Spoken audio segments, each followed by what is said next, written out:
Stock Tip. Best stock setups.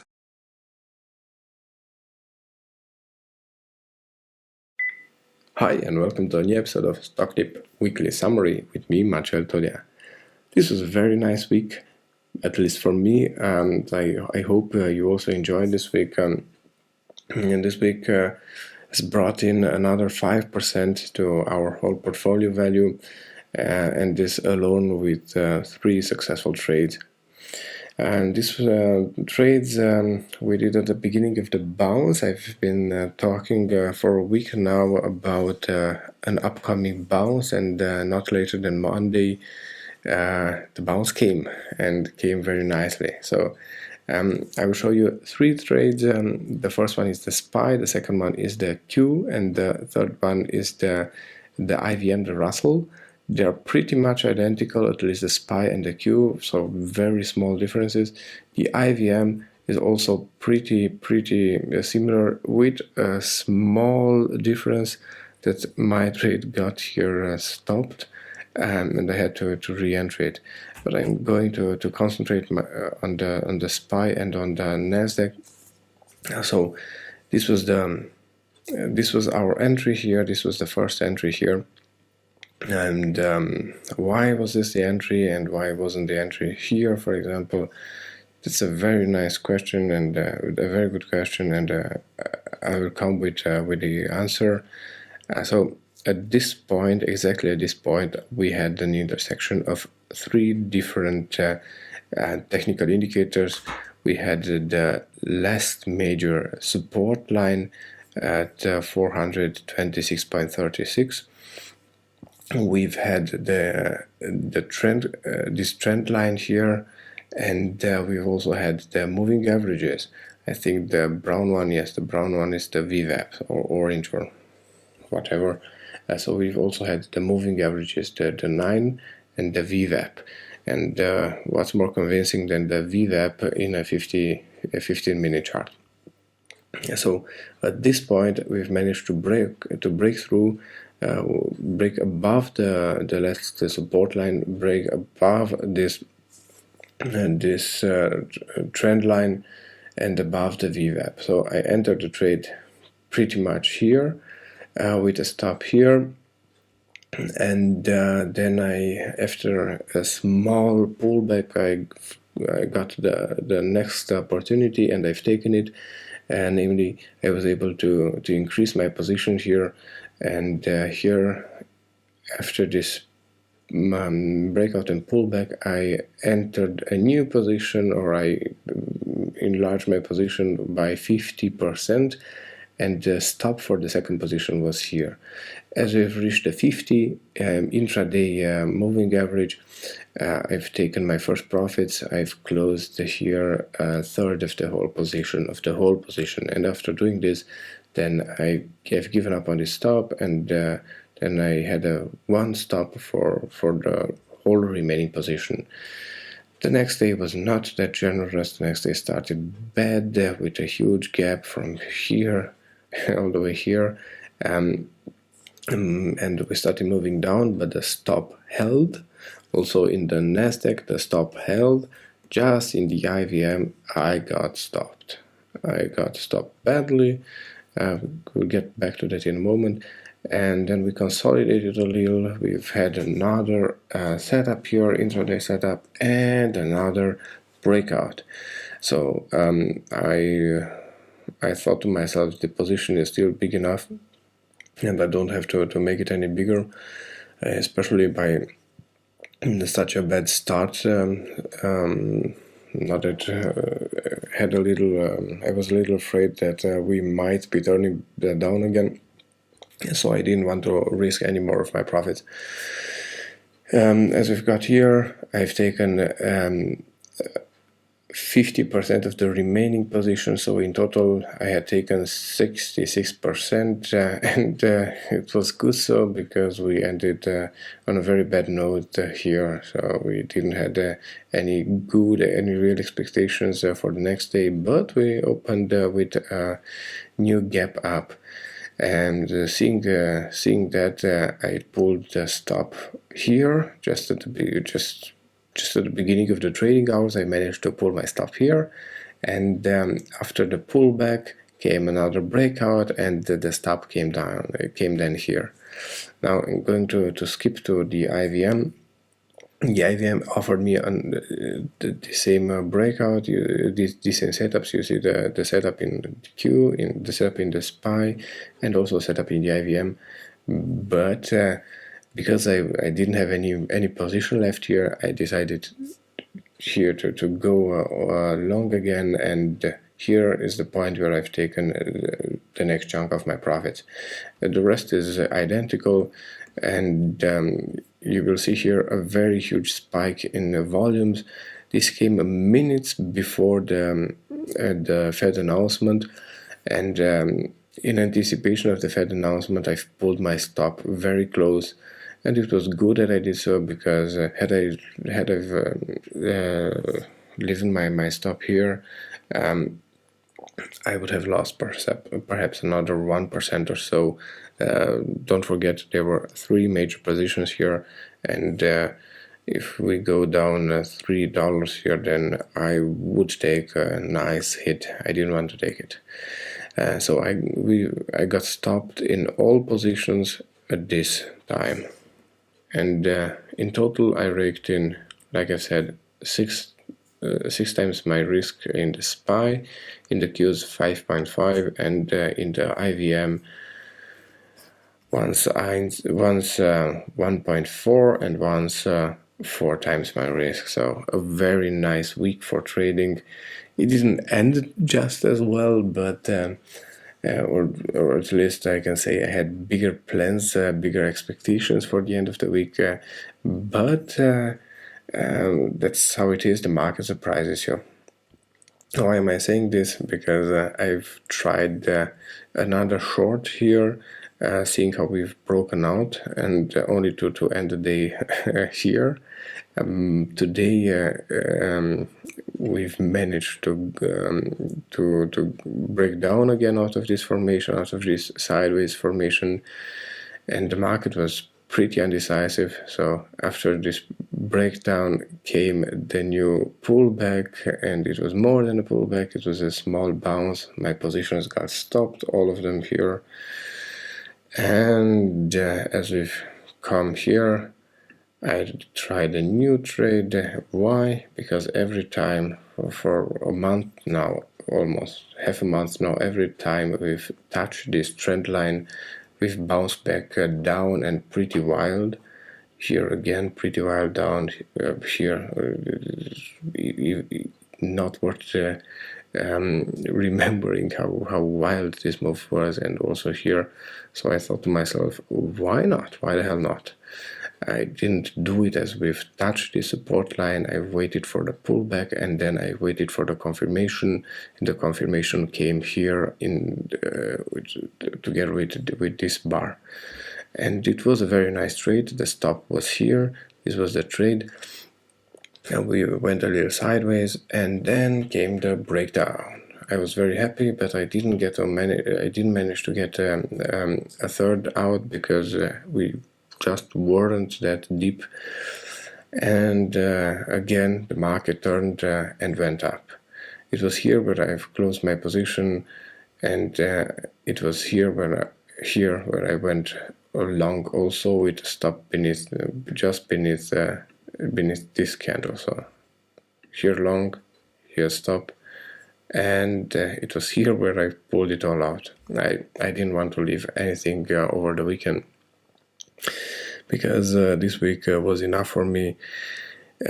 Like I said, we finished here, we've opened here, we finished here, we've opened here, we finished here, we've opened here, and again finished here, opened here. So if again we finish here and open here, I don't want to take another hit. That's why I will let it slide. If the rally does come, then I will try to jump in as soon as I find a nice setup. Now then, to the question, will the rally come? We don't know, and we won't know pretty soon, or we just might find out on Monday. But until then, we still have the weekend to enjoy. Why do I say, even though we've broken above this trend line, why do I say we don't know? Simple. In order to be able to speak of a trend change, we need two things. First, we need a higher low. So this is a low and this is a higher low, and then we need a higher high. This is our high, but we haven't quite got there, so this is our next high. Perhaps on Monday we'll get a higher high, and then we shall wait for the nice pullback and then try to buy in after we get the next higher high.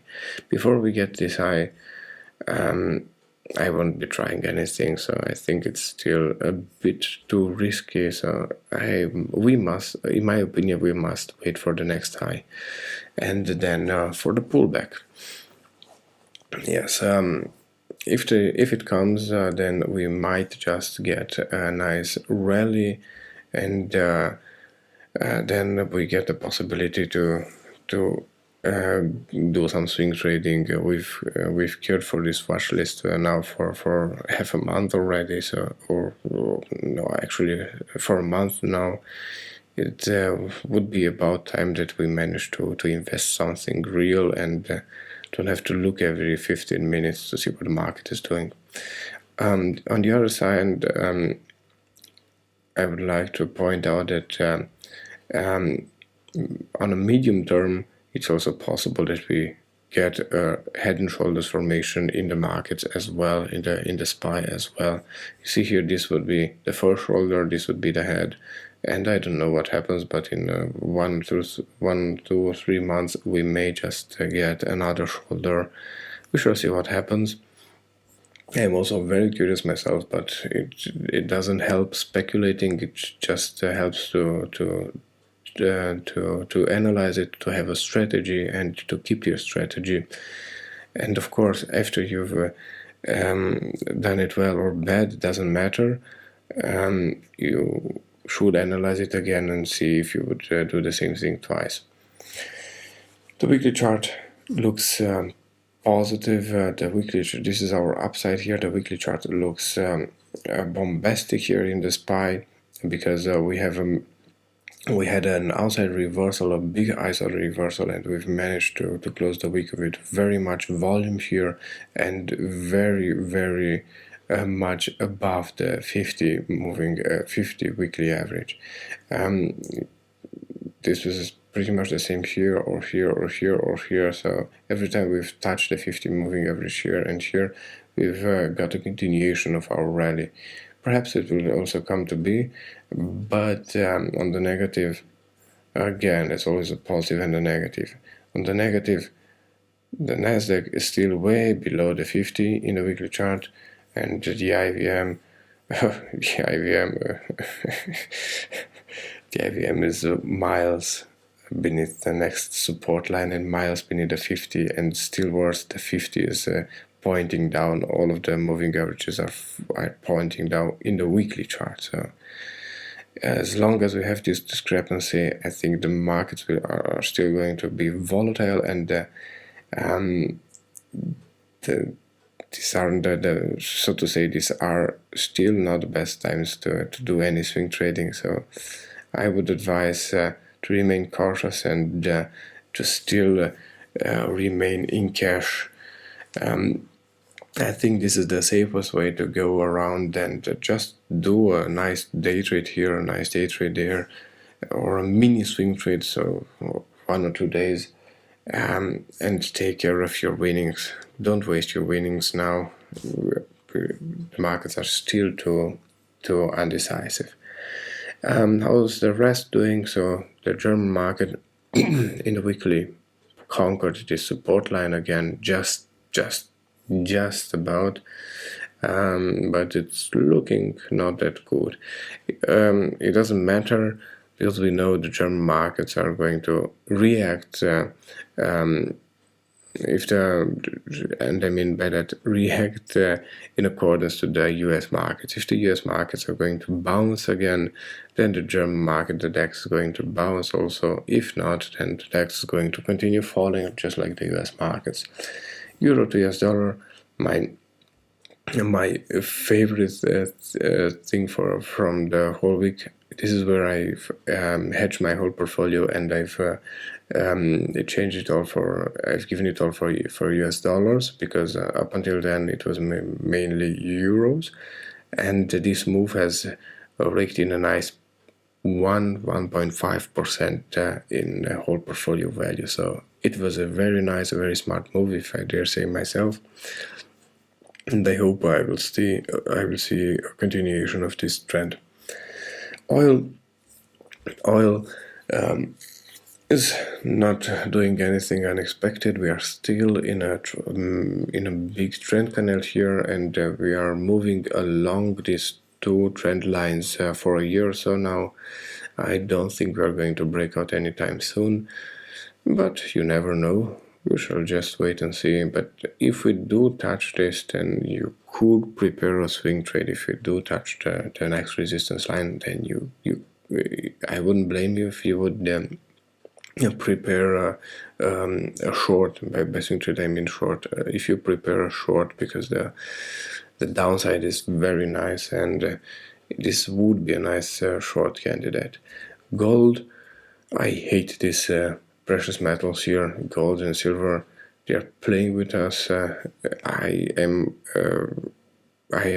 definitely against investing in gold and silver before you see these gaps happen. You get such gaps.